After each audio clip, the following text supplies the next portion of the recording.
Hey, what's going on, Team AUAB? It's your man, Chief Bruce, coming at you with another quick short talk. But it's going to be a little different today. I have a special guest coming in all the way from the 1st Expeditionary Civil Engineering Squadron. SrA Kai-Lee Johnson will be joining me today. She's going to get to ask a few questions and see what type of answers I'm going to give.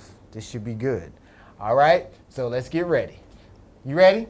Yes, sir. All right, let's do this.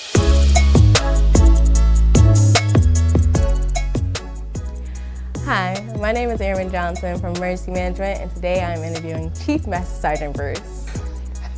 You've been in for 23 years.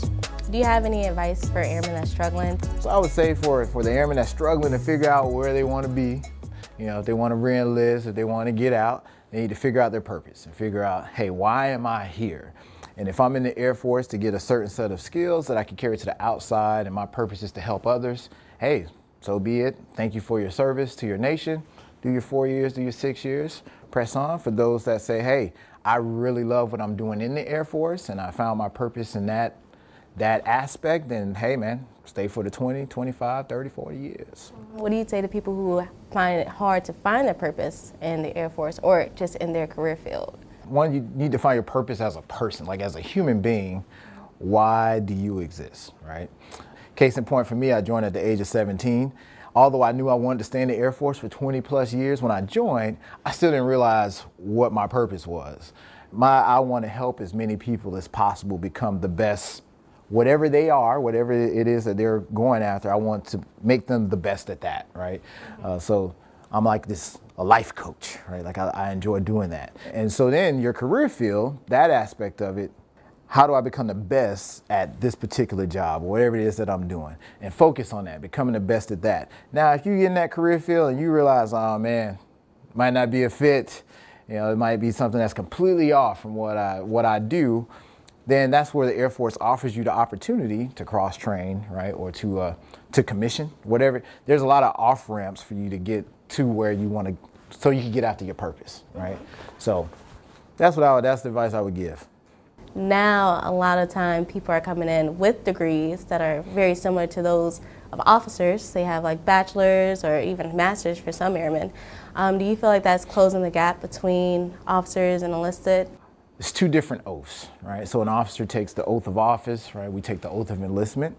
Two separate responsibilities that we have from a commissioned officer corps to what we do as the enlisted force. Mm-hmm. So, now, as far as the airmen joining, yes, much smarter than I was as a young airman. Man, But we need an educated enlisted force just like we need an educated officer corps. So, do you feel that getting your CTAF later in your career or early in your career, does it affect like your progression? If you notice now, we've changed it to where you can have an associate's degree from any accredited institution, because really Community College of the Air Force is an accredited institution. So no one would say, man, I got my Florida State, I got my University of Florida. I would recommend you get it as early in your career as possible, right? So then in that way, it helps enhance your job performance, but it's something that you can get out the way prior to moving forward, right? So some of us older heads, we waited a little longer, right, to do, because we were very focused on the mission. You throwing my age out there, throwing how long I've been, just throwing me out there. In today's fight, it's a tad bit different. The world is connected, you know, even out here, you can go to school, got an education office, you know, so there's really no excuse as to why you wouldn't pursue education to make yourself better. It's not just about the Air Force and being a critical thinker. That's what education is about, making you think outside the box. What would you say is your next level of progression now that you've reached the highest level of enlisted force? No, that's it. Like, there's no there's no E10. So like this is it, ma'am. So yeah, once you get there. Now my role in life is to make sure that I'm serving others. Once you become a sergeant, so when you look at the term sergeant, it comes from the Latin servient, right, or one who's a servant.